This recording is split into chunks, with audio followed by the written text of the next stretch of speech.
മഴതോരും മുമ്പിൽ അലീനയെ കെട്ടിപ്പിടിച്ച് എൽസമ്മ. സന്തോഷത്തിൽ സ്റ്റാൻലി. അങ്ങനെ പ്രിയ പ്രേക്ഷകരെ, കൂട്ടുകാരെ, മഴതോരും മുമ്പിൽ ഇനി നമുക്ക് കാണാനായിട്ട് കഴിയുന്നത് എൽസമ്മ അലീന കണ്ടുമുട്ടൽ അഥവാ കൂടിക്കാഴ്ചയാണ് എന്ന് കാണാൻ സാധിക്കുന്നുണ്ട്. അതിനായിട്ട് തന്നെയാണ് തുടക്കം കുറിക്കുന്നത് എന്ന് കാണാം. അതായത് നമ്മുടെ സ്റ്റാൻലി പൗലോസിനോട് തൻ്റെ മകൾക്ക് ഇഷ്ടമല്ലാത്ത കാര്യങ്ങളൊന്നും ഇവിടെ ചെയ്യരുതെന്നും, നീ ഇവിടെ ഇനി ചെയ്തു കഴിഞ്ഞാൽ നിന്നെ ഞാൻ പുറത്താക്കുമെന്നും പറയുന്നത് കാണാൻ സാധിക്കുന്നുണ്ട്. ഇവളെ അനുസരിക്കാൻ പറ്റില്ലെങ്കിൽ നിൻ്റെ മുൻപിൽ രണ്ട് ഓപ്ഷനേ ഉള്ളൂ.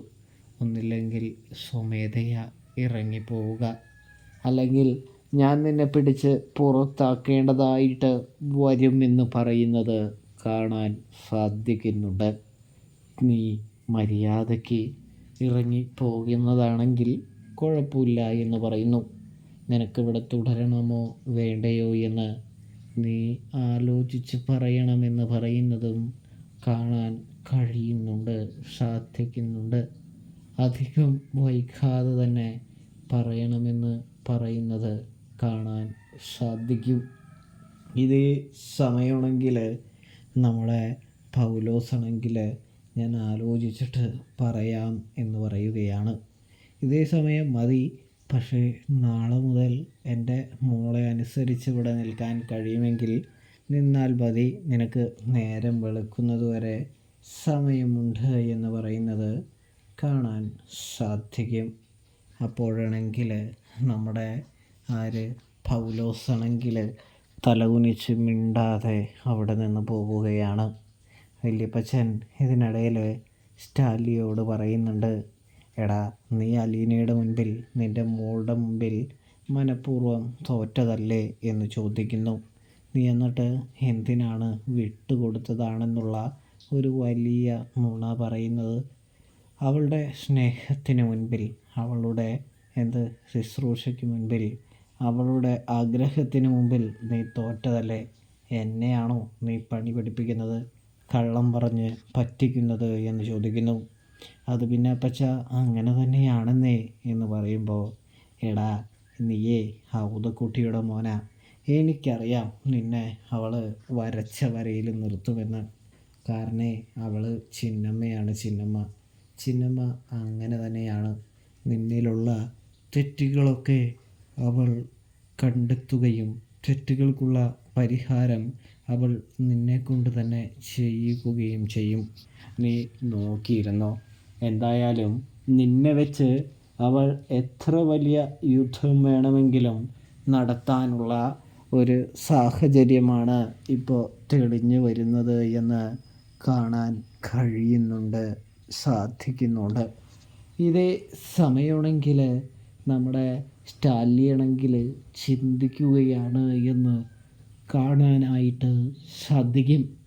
ഇതിനെല്ലാം പുറമെ പൗലോസാണെങ്കിൽ പണി പറ്റിക്കുകയാണ്. അതായത് താൻ പോകുന്നുണ്ടെങ്കിൽ ആ കേണൽ സാബിൻ്റെ മകളെന്ന് പറഞ്ഞിരിക്കുന്ന അവളെയും പുറത്താക്കുക ചെയ്യും എന്ന് പറയുന്നു. അവളുടെ അഹങ്കാരത്തിന് അറുതി വരുത്തിയിട്ടേ താൻ പോവുകയുള്ളൂ എന്ന് പറയുന്നു. എടാ, എന്തായടാ കാര്യങ്ങൾ എന്ന് ഡ്രൈവറിനോട് പൗലോസ് ചോദിക്കുന്നു. എൻ്റെ പൗലോച്ചായ, എന്താവാനാ, ഒന്നും തന്നെ നടക്കില്ല എന്നേ. ഞാൻ അവരെ വിളിച്ച് പറഞ്ഞിട്ട് അവരുടെ ഭാഗത്തു നിന്ന് ഒരു ചൂടുമില്ല എന്ന് പറയുന്നത് കാണാൻ കഴിയുന്നുണ്ട്.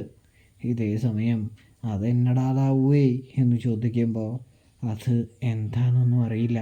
ഞാൻ ആ റീത്ത ചേച്ചിയെ വിളിച്ച് പറഞ്ഞിട്ട് റീത്ത ചേച്ചിക്കും വലിയ ചൂടൊന്നുമില്ല എന്നാണ് കാണാനായിട്ട് കഴിയുന്നത് പൗലോച്ചായ എന്ന് പറയുമ്പോൾ, നീ ഒന്നും കൂടി ഒന്ന് വിളിച്ച് പറ, ഇവിടുത്തെ സ്വത്തും കാര്യങ്ങളൊക്കെ അധികം വൈകാതെ അവളിലേക്ക് പോകാണെന്നൊക്കെ പറ.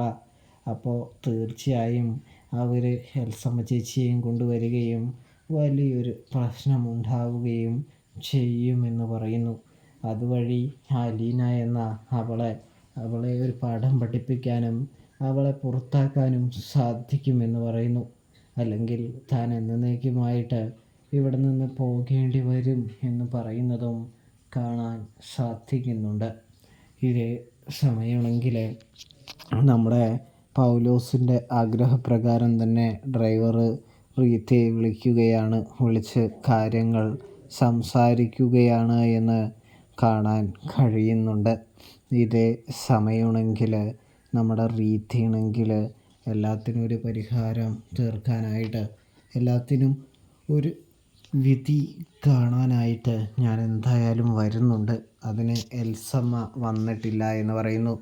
അതായത് നിങ്ങളുടെ കേണൽ സാബിൻ്റെ ഭാര്യ ധ്യാനത്തിന് പോയിരിക്കുകയാണെന്നും അവൾ വന്നു കഴിഞ്ഞാൽ മാത്രമേ എന്തെങ്കിലും ചെയ്യാനോ പറയാനോ ചോദിക്കാനോ താൻ അവളോട് ആലോചിച്ചിട്ടേ വരികയുള്ളൂ എന്നും റീതാമ്മ പറയുകയാണ് എന്ന് കാണാൻ കഴിയുന്നുണ്ട്, സാധിക്കുന്നുണ്ട്. എൻ്റെ റീത്ത ചേച്ചി മര്യാദയ്ക്കല്ലെങ്കിൽ ആ പെണ്ണ് എല്ലാം കൈക്കലാക്കുമെന്ന് പറയുന്നത് കാണാൻ കഴിയുന്നു, സാധിക്കുന്നു. അപ്പോഴാണെങ്കിൽ റീത്ത ചോദിക്കുന്നുണ്ട്, അവൾ അത്ര ഭയങ്കരിയാണോ എന്ന്. ഭയങ്കരിയാണോന്നാ? അവൾ വലിയ സാധനമാണ് റീത്ത ചേച്ചി എന്ന് പറഞ്ഞ് ഡ്രൈവറിൻ്റെ കയ്യിൽ നിന്ന് ഫോൺ വാങ്ങി പൗലോസ് പറയുകയാണ് എന്ന് കാണാൻ കഴിയുന്നുണ്ട്. അങ്ങനെ എന്തായാലും അധികം വൈകാതെ തന്നെ അവിടേക്ക് ഞങ്ങൾ എത്തുമെന്ന് പറയുന്നത് കാണാനായിട്ട് സാധിക്കും കേട്ടോ. അങ്ങനെ പിന്നെ നമുക്ക് കാണാൻ കഴിയുന്നത് എൽസമ്മ എൻ്റെ മുഖമാണ്. എൽസമ്മ പ്രാർത്ഥനയൊക്കെ കഴിഞ്ഞ് അങ്ങനെ വീട്ടിലേക്ക് മടങ്ങാനായിട്ടൊരുങ്ങുമ്പോൾ നമ്മുടെ റീത്തയെ കാണുകയും റീത്ത ഓരോ കാര്യങ്ങൾ പറയുകയും ഇന്ന് തന്നെ സ്റ്റാലിനെ കാണണമെന്നും എന്നിട്ട് നമുക്ക് വീട്ടിലേക്ക് തിരികെ വരാമെന്നും അധിക ദൂരമൊന്നുമില്ലല്ലോ കുളത്തുപുഴയ്ക്ക് എന്നും ഒടുവിൽ എൽസമ്മയെയും കൊണ്ട് പോവുകയാണ് നമ്മുടെ സ്റ്റാലിൻ്റെ അടുത്തേക്ക് റീത്ത എന്നും കാണാൻ സാധിക്കുന്നുണ്ട്.